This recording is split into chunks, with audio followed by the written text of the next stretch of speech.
একটা বিষয় আপনাদের কাছে জানতে চাইছি। আচ্ছা, শুভেন্দু অধিকারী কি দিলীপ ঘোষের কেরিয়ার শেষ করে দিল? আপনাদের কি মনে হচ্ছে? বলছে বিজেপিতে শত্রু রয়েছে।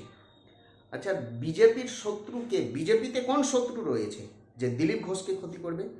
যে দিলীপ ঘোষের নেতৃত্বে মাত্র 2টি এমপি ছিল আমাদের রাজ্যে, যে দিলীপ ঘোষের নেতৃত্বে, সুকান্ত বাবুর নেতৃত্বে, এদের নেতৃত্বে 2 থেকে 18টা এমপি হলো।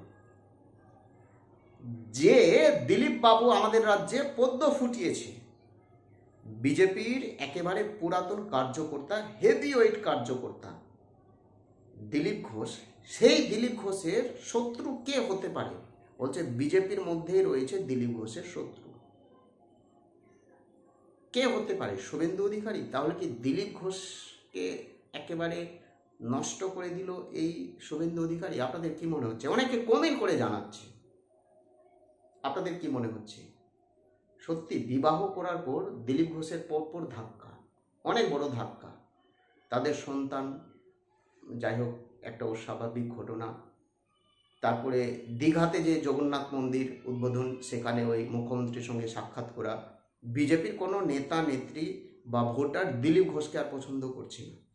গোষ্ঠীকন্দল যা ছিল, প্রত্যেকটা দলে, প্রত্যেকটা রাজনীতিতে গোষ্ঠীকন্দল থাকে, কিন্তু প্রকাশ্যে এই যে মমতা ব্যানার্জি সম্পর্কে প্রশংসা করা, বলছে মমতা ব্যানার্জির বিরুদ্ধে কোনো মামলা নেই, মমতা ব্যানার্জি চুরি বা দুর্নীতিকে প্রশ্রয় দেয় না, চুরি দুর্নীতির সঙ্গে মমতা ব্যানার্জির কোনো নাম নেই, প্রকাশ্যে মেন স্ট্রিম মিডিয়ায় দিলীপ ঘোষ বলেছেন।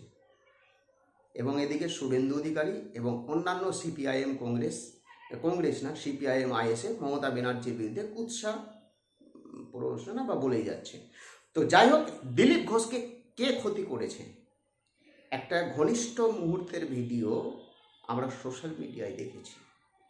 প্রথম আপলোড করেছিল শফিকুল ইসলাম, আরামবাগ টিভির ওনার শফিকুল ইসলাম।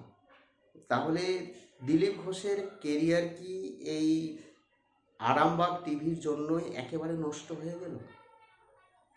নাকি তার পেছনে শুভেন্দু অধিকারী রয়েছে? নাকি দিলীপ ঘোষ নিজেই দায়ী ওই মুখ্যমন্ত্রীর প্রশংসা করায় এবং দীঘাতে জগন্নাথ মন্দিরের দিন, উদ্বোধনের দিন, সেখানে গিয়ে চা পান মিষ্টি খাওয়া? আপনাদের কি মনে হচ্ছে? দিলীপ ঘোষের কেরিয়ার রাজনীতিতে যে নষ্ট হয়েছে, তার জন্য দায়ী কে?